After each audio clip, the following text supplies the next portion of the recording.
ஆண்டவர் இரட்சகருமாக இயேசுவின் நாமத்தினால் மீண்டுமாய் வாழ்த்துகிறேன். இந்த நாளிலும் நம்முடைய ஆவிக்குரிய சிந்தனைக்காக மத்திய எழுதின சுவிசேஷம் 6ஆம் அதிகாரத்திலே 9ஆம் வசனத்திலிருந்து நான் வாசிக்க ஆரம்பிக்கிறேன். நீங்கள் ஜெபம் பண்ண வேண்டிய விதமாவது என்று ஆண்டவர் ஆரம்பிக்கிறார். எப்படி ஜெபிக்கணும் என்று இயேசு கற்றுக் கொடுத்த காரியம் வேதத்தில் சொல்லப்பட்டிருக்கிறது. எப்படி வேண்டுமானாலும் ஜெபிக்கலாம் என்று சொல்வது அல்ல, தெளிவாக சொல்லியிருக்கிறார். என்ன சொல்லுகிறார்? முதலாவதாக பரமண்டலத்தில் இருக்கிற எங்கள் பிதாவே என்று சொல்லி ஒரு பிதாவை நோக்கி கூப்பிட்டு உம்முடைய நாமம் பரிசுத்தப்படுவதாக. ஆண்டுடைய நாமம் எந்த விதத்திலும் தூசிக்கப்படுவதற்கு நாம் இடம் கொடுக்க கூடாது. அது பரிசுத்தப்படுத்த வேண்டும். பரிசுத்த குலைச்சல் ஏற்பட்டு விடக்கூடாது. ஆனால் நம்முடைய ஜெபத்தில் அதை செய்ய சொல்லுகிறார். அதோடு மட்டுமல்ல, நம்முடைய ராஜ்யம் வருவதாக சொல்லுகிறார். ஆண்டுடைய ராஜ்யம் நமக்கு வர வேண்டும். இன்னைக்கு அடுத்து யூரோப் ராஜ்யம் எழும்புகிற நிலைமைக்கு வழிகள் உண்டாயிருச்சுது. அதுலதான் ஆன்டி கிரைஸ்ட் வரப்போறான். அந்த கிருபை நாட்கள் முடிவடைய போகிறது. எடுத்துக்கொள்ளப்படுகிற ஒரு சூழ்நிலை நெருங்கி கொண்டிருக்கிறது. அதனாலே ராஜ்யம் சீக்கிரம் வந்தா நல்லா இருக்கும். ஏன்னா நம்ம ராஜ்யத்தின் புத்திரர்கள். ராஜ்யம் வருவதாக என்பதும் நம்முடைய ஜெபத்திலே இருக்க வேண்டும். அடுத்து என்ன சொல்லுகிறார்? உம்முடைய சித்தம் பரமண்டலத்திலே செய்யப்படுகிறது போல பூமியிலும் செய்யப்படுவதாக. ஆண்டவருடைய விருப்பம் தான் பூமியில நிறைவேறணும்னு சொல்லி விரும்புறார். நாம நினைக்கிறோம் பூமியில இருக்கிறது தான் பரலோகத்துல செய்யப்படணுங்கிற அளவுக்கு தான் நம்முடைய ஜெபங்கள் இருக்குது. அதான் பூமிக்குரிய காரியங்களை அதிகமாக கேட்கிறார். ஆண்டவர் அழகா சொல்கிறார், உம்முடைய சித்தம் பரலோகத்திலே செய்யப்படுவது போல பூமியிலும் செய்யப்பட வேண்டும். ஆண்டவர் என்ன விரும்புகிறார்? பரலோகத்திலே இருக்கிற விருப்பம் பூமியில நமக்கு நிறைவேற்றப்பட வேண்டும் என்கிற நம்முடைய விண்ணப்பத்தில் அது இருக்க வேண்டும் என்று சொல்லுகிறார். அடுத்து எங்களுக்கு வேண்டிய ஆகாரத்தை, அன்றென்று வேண்டிய ஆகாரத்தை இன்று எங்களுக்கு தரோம். நமக்கு அன்னன்னைக்குள்ளதான் ஆண்டவர்கிட்ட கேட்கணும். சரீரப்பிரகாரம் ஆகாரம் இருக்கலாம், அல்லது ஆவிக்குரிய ரெண்டுமே நமக்கு அன்றன்றைக்குள்ளதை கொடுக்க வர ஆயத்தமா இருக்கிறாரு. காலைதோறும் புதிய கிருபை வச்சிருக்கிறாரு. இஸ்ரேல் ஜனங்களுக்கு அதை தான் வனாந்தரத்துல நடத்தும் போது அதை செய்து கொண்டு வந்தார். நாம என்ன பண்றோம்? ஃப்ரிட்ஜ் கண்டுபிடிச்சதுனால ஒரு நாளுக்குள்ள ஆகாரத்தை 4 நாள் அதை வச்சு சமாளிக்கிறோம். நம்ம இன்னும் நிறைய சேர்த்து வைக்கணும், நிறைய தேவைப்படுது அப்படின்னு சொல்லி முன்பாகவே சேர்த்து வைத்து இருதயத்தை அதுல வச்சுட்டு புலம்பிட்டு இருக்கிறோம். ஆண்டவர் அன்னன்னைக்கு நடத்துவாரு. வேலை கொடுத்தாருன்னா அதனுடைய காரியத்தை செய்வாரு. ஆவிக்குரிய ஆகாரத்தையும் கொடுத்து நடத்துவாரு. அதை பற்றி ஒரு விண்ணப்பம் நமக்கு அதில் இருக்க வேண்டும் என்று சொல்லுகிறார். அடுத்து பார்த்தா, எங்கள் கடனாளிகளுக்கு நாங்கள் மன்னிக்கிறது போல எங்கள் கடன்களை அல்லாது நாம் குற்றவாளிகளுக்கு மன்னிக்கிறது போல எங்கள் குற்றங்களை மன்னிங்க. நம்முடைய பாவம் மன்னிக்கப்பட வேண்டுமானால் நமக்கு விரோதமாய் எழும்பி இருக்கிறவங்க, பழி வாங்குறவங்க, பேசுறவங்க, குழி தோன்றவங்க, ஏதாவது நமக்கு விரோதமா குற்றம் புரிவுகள் நாம மன்னிக்க வேண்டுமா? பழி வாங்கி விடக்கூடாது. அவங்களுக்கு நாம மன்னிக்கலாம், நம்முடைய பாவத்தை ஆண்டவர் மன்னிக்க மாட்டார். சோ நாம் மன்னிக்கும் பொழுது மன்னித்து விட்டு, ஆண்டவரே அவளுக்கெல்லாம் நான் மன்னிச்சிட்டேன், என்னையும் மன்னிச்சிருங்கப்பா, என் குற்றங்கள் இல்லைன்னா ராஜ்யத்துக்குள்ள நான் வர முடியாது, குற்றவாளியாய் தீர்க்கப்பட்டு பாதாளத்திற்கு நரகத்திற்கு போக வேண்டியது இருக்கும்.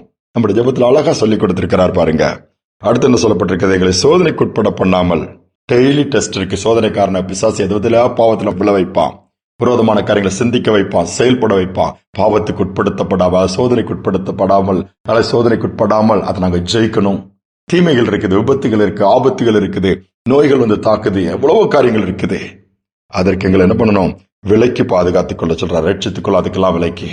அடுத்தால என்ன சொல்கிறாரு? ராஜ்யமும் வல்லமையும் மகிமையும் என்றென்றைக்கும் உடையவைகள் தான். ஆண்டவருடையது. எல்லா ராஜ்யம் அவருடையது, மகிமை அவருடையது, வல்லமை அவருடையது. அதெல்லாம் அவருடைய. அதை நம்ம நினைக்கணும். அந்த ராஜ்யத்துக்குரியவர்களா மாறணும். அவனுடைய வல்லமையில நிரப்பப்பட வேண்டும். அவருடைய மகிமையை பார்க்கணும். அவருடைய மகிமையை நாம ஒரு நாள் அனுபவிக்கணும். அந்த மகிமையில வாழணும். இதெல்லாம் எல்லாத்தையும் அவர் உள்ளடக்கி இருக்கிறாரு. இயேசு நாமத்தில் வேண்டிக் கொள்கிறோம்னு சொல்லி ஆண்டோட இயேசு நாமத்துல கேட்கும் போது இவர்கள் அப்படி சொல்வது நமக்கு பூமிக்குரியது எல்லாமே அதில் உள்ளடக்கப்பட்டது. நம்முடைய ஜெபம் எப்படி இருக்கு கொஞ்சம் யோசித்து பாருங்களா. ஒரு நல்ல செல்வந்த, நல்ல வசதி எல்லாம் இருக்குது. ஒரு போதகரை பார்த்து, ஐயா எனக்கு ஜோம் பண்ணையா. எதுக்கே ஜோம் பண்ணோம்? ஏராளமான பிசினஸ் தொழிலதிபர் நீங்க, நிறைய ஃபேக்டரிஸ் எல்லாம் இருக்குது. ஆமாயா, இது போதாதியா, இன்னும் நிறைய சந்ததிக்கு சேர்த்து வைக்கணும்யா, உட்கார்ந்து சாப்பிடணும்யா. அதனால இன்னும் எங்களுடைய பிசினஸ் வளரணும், எல்க விரிவாகணும், இன்னும் நிறைய லாபம் வரணும், நஷ்டம் வரணும், நிறைய அடிக்கிட்டே போனாராம். இந்த போதகரை கேட்ட டேபிள் இருக்க குண்டூசி எடுத்து அவர் கையில கொடுத்தாராம். ஐயா அதை வச்சிடுங்க. என்ன குண்டூசி கொடுக்குறீங்க? பரலோகத்துக்கு வரும்போது நீங்க இதை எனக்கு தரணும்யா அப்படின்னு சொல்லிட்டு கேட்டாராம். பெரிய செல்வந்தர் கிறிஸ்தவரா இருந்தாலும் அதை கேட்ட, ஐயா பரலோகத்துக்குலாம் குண்டூசி கொண்டு போக முடியாதுயா. அந்த போதகர் பேசினார், ஒரு குண்டூசியை கூட பரலோகத்துக்கு நம்மளால கொண்டு போக முடியாது. இப்ப நீங்க இவ்வளவு ஃபேக்டரி இவ்வளவு இருக்குனாலும் திருப்தி இல்லாம என்ன வேணுங்கிறீங்களா அதெல்லாம் கொண்டு போக முடியுமான்னு கேட்கிறாரு. யோசிக்க ஆரம்பித்தா, இருக்கிறது போதும்னு நீங்க எவ்வளவு தந்திருக்க நன்றி சொல்லிட்டு அநேகருக்கு உதவி செய்யுங்க, அநேக ஊழியங்களுக்கு உதவி செய்யுங்க. நீங்களும் ஆண்டவருக்கு முக்கியத்துவம் கொடுங்க. இதை வச்சு என்ன எத்தனையோ சதவீதம் சாப்பிடலாமா? அதனால டைமை கொடுங்க. இதை ஏன் நீங்க கொண்டவர் சிந்தித்தாரா, உணர்ந்தாரா, தன்னை அர்ப்பணித்தாரா? நீங்க நம்முடைய ஜெபங்கள், நம்முடைய வேண்டுதல், நம்முடைய விருப்பங்கள் எப்படி இருக்குது? சற்று யோசிப்போம். இருக்கிறது போதும்னு சொல்லுங்க. கர்த்தர் என்ன அதிகமா கொடுப்பாரு. அதையும் தாண்டி இயேசுவே போதும்னு சொல்லுங்க. போதுமானவரா இருப்பார். குறைவே உங்க வாழ்க்கையில இருக்காது. ஒரு பூரண சமாதானம் இருக்கும், நிம்மதி இருக்கும், சந்தோஷம் இருக்கும். ஆண்டவர் கையில ஒப்பு கொடுத்து இந்த விதமா நம்முடைய ஜெபத்தை ஆர்டர் பண்ணிக்கிட்டோம்னா நிச்சயமா ஆசீர்வாதம் நம்ம தேடி வரும். இம்மையில வாழ்ந்து காண்பிப்போம், மறுமையில ஆண்டவரோடு வாழ்வோம். ஜெபிப்போம். அன்பின் தகப்பனே, எவ்வளவோ காரியங்கள் எங்களுக்கு கற்றுக் கொடுத்து இந்த வேதத்துல எல்லாமே A to Z அதுல இருக்குப்பா. கேள்விக்கு பதில் இருக்குது, குறைவை நிறைவாக்குவதற்கு வழி இருக்குதுப்பா, வியாதி சுகமாக்குவதற்கு மருந்து இருக்குதுப்பா, சொல்லிட்டே போலாம். பரலோகத்துக்கு போகிற பாதை அதுல தான் இருக்குது.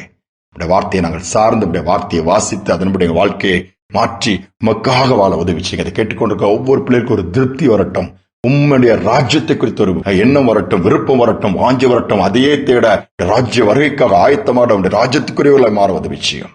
தாழ்த்தி ஒப்புக் கொடுக்கிறேன். துதிக நம்மை ஏற்றுக்கொள்ளும் இயேசுவின் நாமத்தில் பிதாவே, ஆமென், ஆமென். பரலோகத்தில் இருக்கிற பிதாவை தேடுவோம், அவருடைய ராஜ்யத்துக்காக ஏங்கி இருப்போம், அவருடைய சித்தத்தை செய்வோம். நிச்சயமாக நித்தம் அவர் நடத்துவார். சிந்தனையோட நாளை தொடரும். மீண்டும் நாளை தினம் சந்திப்போம்.